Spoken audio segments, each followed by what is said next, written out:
السلام علیکم جی، کیا حال چال ہے؟ امید ہے میری تمام بہنیں ٹھیک ہوں گی۔ آج میں جو ناول پڑھنے جا رہی ہوں اس کا نام ہے دستے صبا ہوئے کہ تم، جس سے لکھا ہے غزالہ نگار آور کرزئی نے۔ چلیں جی پڑھنا سٹارٹ کرتی ہوں۔ سب سے پہلے تو آپ میرا چینل پلیز لائک کیجیے، سبسکرائب کیجیے اور شیئر ضرور کیجیے میری سٹوریز کو۔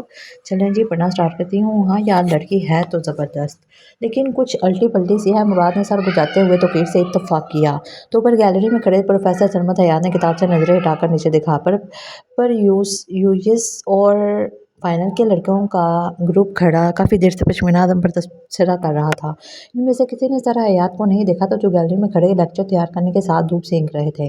انہیں ان کی اتنی چہیتی اسٹوڈنٹ پہ یوں کھلے بندروں ریمارکس پاس نہ کرتے۔ میں تو حیران ہوں کہ ہر اس لڑکی کے مغز میں کیا ہے، ادھر مار ادھر پیٹ، عجیب جلاد ہے۔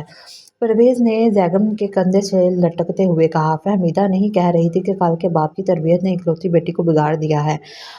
پھر کتابیں پڑھ کر اور فلمیں دیکھ کر بھی کچھ۔ توقیر حسب معمول بات آدھی چھوڑ کر خاموش ہو گیا۔ یار شروع میں جب اسکول میں میری کلاس فیلو تھی تب تو یہ ایسی نہ تھی۔ اکبر سوچتے ہوئے بولا، شیطان کو یاد کرو اور وہ حاضر۔ سبت حسن نے گھبرا کر کہا، be careful, D S P آ رہے ہیں۔ زیگم نے اعلان کیا۔ سر حیات نے مسکراتے ہوئے دیکھا۔ سامنے سے سفید ٹراؤزر اور سفید اوور آل میں پشمین حسب معمول کتاب ہاتھ میں پکڑے وقتاً فوقتاً اسے انڈر لائن کرتی پڑھتی ہوئی چلی آ رہی تھی، اور یہ تو مانی ہوئی بات تھی کہ دماغ زبان کی طرح اس کے کان بھی تیز تھے۔ لڑکوں کی باتیں وہ 10 میل پر بھی سن چکی تھی، لیکن یوں اطمینان سے آ رہی تھی جیسے کچھ ہوا ہی نہیں۔ لڑکوں کا گروپ بالکل خاموش بڑی شرافت سے ادھر ادھر دیکھنے لگا۔ تب پاس سے گزرتے ہوئے پشمینہ نے کتاب سے نظریں ہٹائے بغیر تیز آواز میں کہا، یہ خاموشی کسی طوفان کی علامت ہے۔ اور سب کے سب بوکھلا گئے۔ کیا مطلب ہے تمہارا؟ اکبر چین بجنگ ہو کر بولا، ہوا خواہ ہمیں چھیڑتی اور پھر جھگڑا کھڑا کر دیتی ہو۔ زیگم نے منہ بنایا، زیادہ سمارٹ نہ بنو زیگم، تمہیں تو میں بعد میں سمجھ لوں گی۔ یہ بتا دوں کہ میں بحری نہیں ہوں۔ حسب معمول چیخ کر بولی، تو کیا ہوا؟ پرویز جھلا کر بولا، مجھے بجائے وضاحت کرنے کے جوتا اتار کر مارنا چاہیے تھا تم لوگوں کو۔ اس نے اپنی محسوس دھمکی دیتے ہوئے تیوری چڑھائی۔ دیکھو پشمینہ، ہم بڑا برداشت کر رہے ہیں، مراد نے اعلان کیا۔ چونچ بند رکھو ورنہ مجھ سے کوئی برا نہ ہوگا۔ اس نے گھڑا کر مراد کو دیکھا، اور اگر ہم میں سے بھی کوئی برا نہ ہوا تو پھر؟ اکبر نے سوچ کر نکتہ اٹھایا۔ چپ کرو یار، تمہیں تو خواتین کا احترام کرنا بھی نہیں آتا، پشمینہ نے ہاتھ جھٹکتے ہوئے لاؤبالی پن سے کہا۔ یہ اچھی انسانیت ہے، خود جھگڑے کرو، دھمکیاں دو، اور ہم کچھ کہیں تو پرویز نے بڑبڑانا شروع کر دیا۔ تمہیں کس نے کہا مجھ پر تبادلہ خیالات کرنے کو؟ پشمینہ نے جرح کہ یہ لوگ ہم کوئی تمہاری بات کر رہے تھے، ایسے ہی ہوش فہمی ہے تمہیں؟ اکبر کی اس وقت کی اداکاری 3rd کلاس کی تھی۔ اور یہ ڈی ایس پی کسے کہا جا رہا تھا؟ وہ لال پلی ہو کر گرجی۔ سب ہی ایک دوسرے کا منہ دیکھنے لگے۔ خبردار جو آئندہ مجھ پر تبصرے کیے، اس بار تو میں معاف کیے دے رہی ہوں، آئندہ نتائج کے تم خود ذمہ دار ہوگے۔ پشمینہ نے سن گلاسز لگاتے ہوئے جیسے ان کی 7 پشتوں پر احسان کر رہی ہو آگے بڑھ گئی۔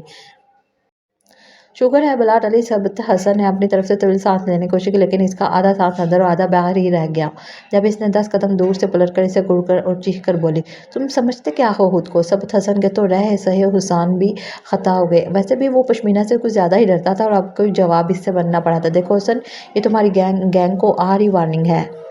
میری سمجھ گئے؟ وہ وہیں سے داڑھی۔ اچھا بابا، معافی مانگتے ہیں ہم، آئندہ جو تمہارے متعلق بات کی تو پھانسی پر لٹکا دینا۔ پرویز نے ہاتھ جوڑ دیے۔ خلاف معمول وہ کچھ کہے بغیر پلٹ گئی۔ دیوار کے پیچھے سے اوجھل ہوتا دیکھ کر زیگم نے شکر کا کلمہ ادا کیا۔ شکر ہے جان بچی، 100 لاکھوں پائے۔ دوسرے لمحے وہ دیوار کے پیچھے سے نکل کر انہیں ڈھونڈنے لگی۔ بھوت پاک ہو چلو یار، زیگم گھبرا کر بولا، اور وہ سب یوں ہوا ہوئے گویا تھے ہی نہیں۔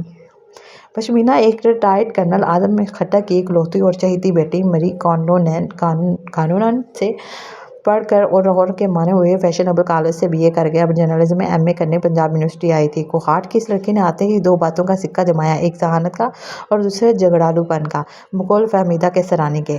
جھگڑے مول لینا اس کی پرانی ہابی ہے۔ کسی کی بات ہو آپ کی طرف سے رضاکارانہ لڑنے کو حاضر۔ جب لاہور میں جوڈو اور کراٹے کی منحوس ہوا چلی تو سب سے پہلے اسی نے کلاسز جوائن کی اور یلو بیلٹ تک پہنچ چکی۔ لڑکے اس لیے اسے بدکتے تھے، اور انگلش ڈپارٹمنٹ کا سب سے ہینڈسم اور ٹاپ کا فلرٹی ظہور بٹی اس کے عشق میں دوبارہ پٹ کر اسلام آباد یونیورسٹی میں مائگریٹ ہو گیا تھا۔ اس کی یہ بدنامی یا شہرت یہ دوسرے ڈپارٹمنٹس میں اس کا تعارف کروانے کو کافی تھی۔ لڑکے اس کی موجودگی کے دوران بڑے مہذب اور شائستہ بنے رہتے۔ اس کی موجودگی بس اسٹاپ پر امن و امان کی ضمانت تھی۔ وہ کیفیٹیریا میں داخل ہوئی، ادھر ان سب لڑکے اور لڑکیوں کو سامنے سونگ گیا جن کے بوائے فرینڈ اور گرل فرینڈز تھے۔ اور وہ کھسکنے شروع ہوئے کیونکہ دو جوڑے اس کی ہواں کی ٹانگ اڑانے کی عادت سے اس سے سرے عام ڈانٹ کھا چکے تھے۔ بقول پشمینہ لڑکے لڑکیوں کی دوستی مجھے ایک آنکھ نہیں بھاتی تھی، اس معاملہ میں بہت کنزرویٹو ہوں اور انہی حرکات کی بنا پر جس کسی نے اسے ڈی ایس پی کا خطاب دیا تھا ٹھیک ہی دیا تھا۔ لڑکوں کے نزدیک فہمیدہ کیسرانی پنجاب یونیورسٹی کی سب سے بہادر لڑکی تھی کیونکہ وہ پشمینہ اعظم کی واہ چہیتی دوست تھی۔ اسے کھلے بندوق مذاق کرنے اور اس کی فری اسٹائل مکے اور ہاتھ بڑی شرافت سے برداشت کر کے اسے جوابی کہانیاں بھی رسید کر لیتی تھی۔ لڑکے ہمیشہ اس کم بخت قسمت کا ماتم کرتے آئے تھے جس کو خدا نے اس کا جوڑ بنا کر بھیجا تھا۔ ظہور بھٹی نے اپنی ہڈیاں سیکتے ہوئے خدا کا لاکھ لاکھ شکر ادا کیا کہ وہ اس عظیم آفت ارضی و سماوی سے بال بال بچ گیا۔ یہ تو سب کو علم تھا کہ اس کی منگنی بچپن میں ہی کسی کزن سے ہو گئی تھی، لیکن سب کے نزدیک وہ بچپن کے فیصلوں کو ماننے والی شے نہ تھی، خصوصاً جس فیصلے میں اس کی رائے بھی شامل نہ ہو۔ اور تب اپریل کے خوشگوار دنوں میں نہر کے کنارے درختوں کی چھاؤں میں پولیٹیکل سائنس کے نوید پراچا نے ہسٹری کی نزہت الطاف کے شانے پر سر رکھتے ہوئے بڑے رومانٹک انداز میں کہنا شروع کیا، میں تمہارے بغیر اس زندگی کا تصور بھی نہیں کر سکتا، تم میری روح، میری کائنات، میری حیات ہو، میرے جیون کا۔ تو 20 فٹ دور سڑک سے گزرتے ہوئے جنرل والوں کے ٹولے میں پشمینہ اعظم کے کان کھڑے ہو گئے۔ اس وقت وہ سب پروفیسر سرمد حیات کے ساتھ ان کے بھائی کی شادی کی ٹریٹ لینے جا رہے تھے۔ تب سرمد حیات سے بابی حنکم تلک انکوائری کرتے کرتے پشمینہ نے آنکھ میچ کر نہر کنارے کی طرف دیکھا، جہاں نوید اور نزہت دنیا مافیا سے بے خبر عہد و پیمان کیے جا رہے تھے۔ سب سے آگے چلتی پشمینہ کو جب بریک لگے تو سبھی حیران سے رک گئے۔